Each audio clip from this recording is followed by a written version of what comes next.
Eh bien salut tout le monde, on se retrouve pour une nouvelle vidéo. Donc dans cette vidéo, on va vous présenter 6 cartes mères. Donc ce sera pas vraiment un top des meilleures cartes mères, mais ce sera 6 cartes mères en dessous de 200 euros plus ou moins. Ce sera des cartes mères compatibles pour Intel ou AMD. Il y en aura 3 de chaque normalement.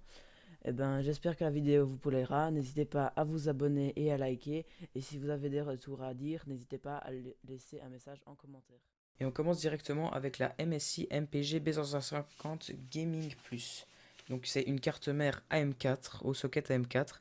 Donc c'est une carte mère qui est très bonne. Donc MSI en général ils sont connus pour faire des bonnes cartes mères et des bons composants en général.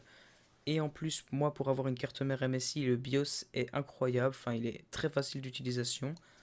Alors là il y a un petit peu d'RGB sur la carte mère. Donc franchement, je trouve que c'est quand même assez agréable.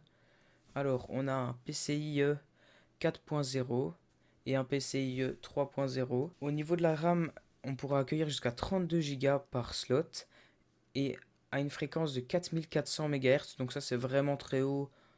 Bon, de la 4400 MHz, je pense qu'il n'y a pas beaucoup de monde qui l'ont, donc c'est pas forcément si utile que ça d'avoir la possibilité de mettre ça, mais ça peut faire plaisir pour ceux qui ont vraiment envie de dépenser énormément d'argent dans leur RAM.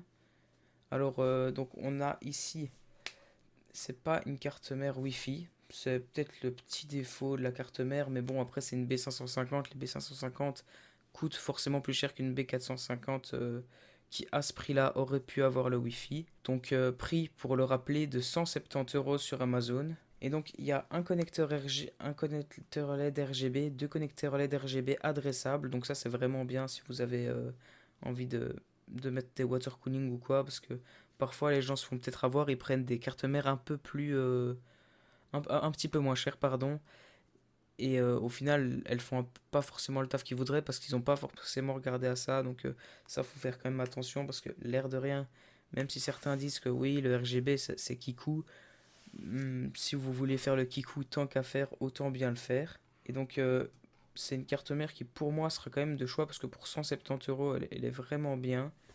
Après c'est MSI, ça c'est ils font toujours des trucs bien dans les composants. Et faut pas hésiter à l'acheter. Par contre, faut vraiment faire attention si vous cherchez le Wi-Fi, bah, vous l'aurez pas sur celle-là. Et donc la troisième carte mère est une carte mère de chez Asus, donc la ROG Strix B550A Gaming. Alors une carte mère qui est très belle, qui ira très bien dans les setups blancs et gris. Donc franchement, la carte mère est à peu près équivalente à celle qu'on a vue avant, donc la MSI B550. C'est juste la RAM à une fréquence beaucoup plus haute, donc de jusqu'à 5100 MHz. Mais encore une fois, souvent quand vous avez de la hyper bonne RAM, bah, les cartes mères, vous prenez encore des cartes mères au-dessus, donc au final, c'est pas si important que ça. Alors encore une fois, PCIe Express 4.0, il y en a un 3.0. Alors ici, on va pouvoir encore une fois accueillir 128 Go de RAM en tout. Par contre, ici, l'internet, on peut aller jusqu'à 2,5 gigabits par seconde. Donc ça, c'est énorme, hein. C'est beaucoup plus que la fibre. Avec ça, vous pouvez faire décoller un avion. Donc c'est une carte mère que je recommande fortement d'acheter. Donc au socket AM4, hein, pour ceux, si vous entendez B450, B550, ça c'est des sockets, enfin des cartes mères qui sont pour AMD. Donc le haut socket AM4 en général. Et donc franchement, vous pouvez l'acheter. Elle est vraiment belle, vraiment pratique. Tous les tests que j'ai vus, ils disaient que c'est une super carte mère, comme pas mal de cartes mères Asus. Et n'hésitez pas non plus à faire vos retours dans les commentaires si vous avez un des produits qu'on vous présente dans la vidéo, évidemment, parce que ça pourrait quand même, imaginons si on dit un produit et que vous avez un avis différent parce que vous l'avez eu, et ben c'est bien de nous le dire, comme ça on pourra tout simplement élargir notre point de vue. Et la dernière carte mère AMD de ce classement, ce sera la MSI B450 Gaming Pro Carbon Max Wi-Fi. Alors La carte mère est très bonne. Donc c'est une B450. C'est vrai que pour ce prix-là, si vous n'avez pas besoin du Wi-Fi ni du Bluetooth, allez plus vers une B550 parce que c'est la gamme quand même au-dessus. Mais ici, si vous êtes intéressé par le Wi-Fi ou par le Bluetooth et que vous n'avez pas forcément envie d'avoir une petite clé Bluetooth ou quoi, enfin, imaginons, ça va être une carte mère vraiment de choix.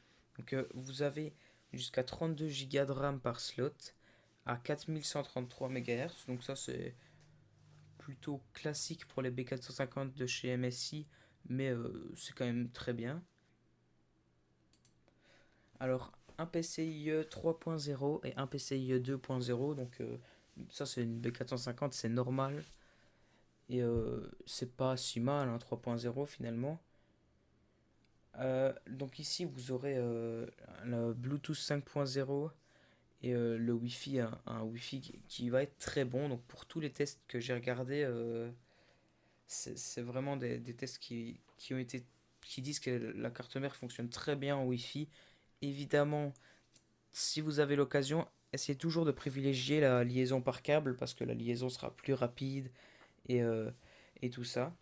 Mais c'est vrai que si vous n'avez pas l'occasion, c'est une carte mère qui sera vraiment de choix, qui en plus sera jolie, donc qui dans votre PC sera agréable à regarder. Et malgré tout, pour le prix, on a quand même une carte mère pas trop mauvaise.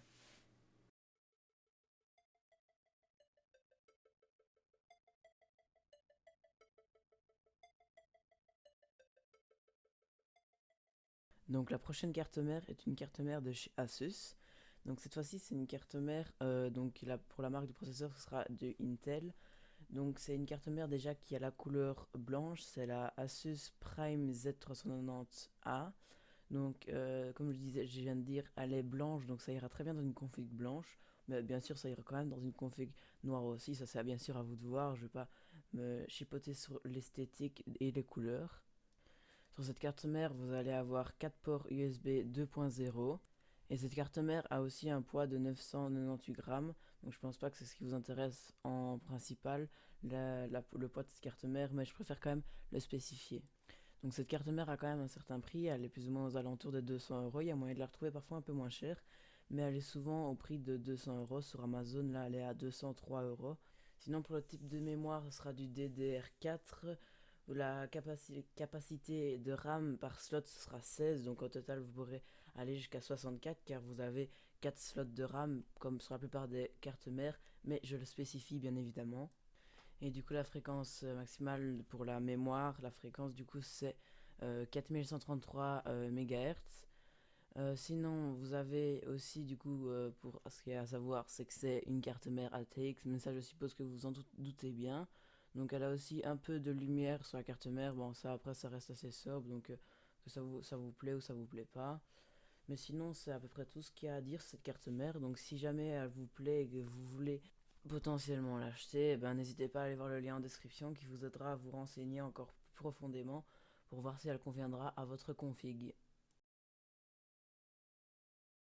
Donc la prochaine carte mère est encore une carte mère de chez Intel, enfin pour Intel. Donc c'est une carte mère Gigabyte Aorus Pro Wi-Fi, donc c'est une carte mère en Wi-Fi.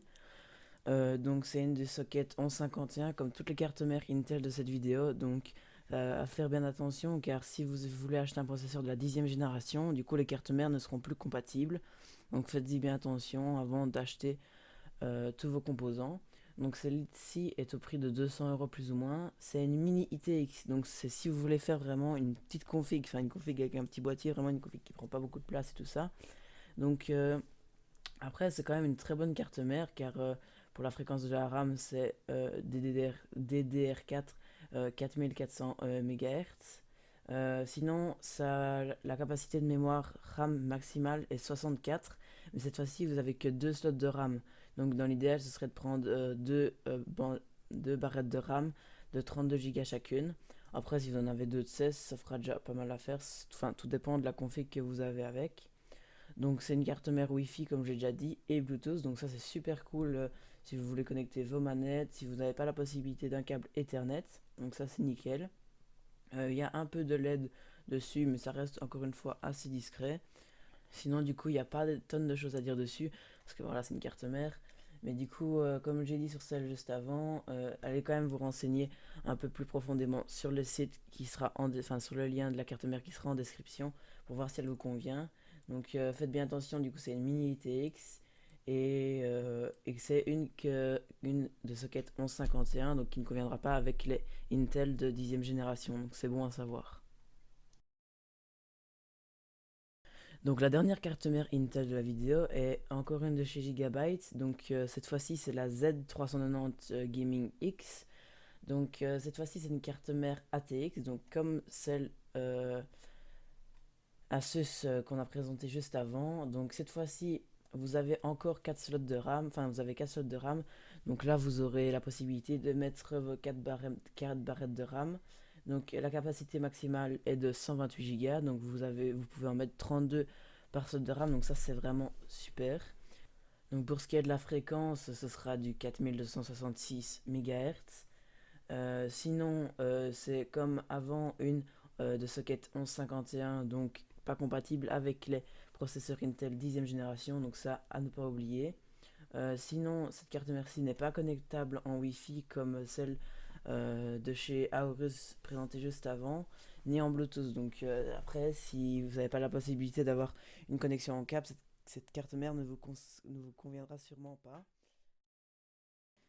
Eh bien, merci à tous d'avoir regardé cette vidéo. N'hésitez pas à nous dire dans les commentaires si vous avez des idées pour les prochaines vidéos qu'on pourrait faire. Si vous avez un des produits qu'on a présenté dans cette vidéo, pour nous dire votre ressenti sur le produit et si peut-être on l'a conseillé à tort ou si on l'a bien fait de le conseiller. Et on se retrouve dans une vidéo la semaine prochaine à 14 h. Salut à tous.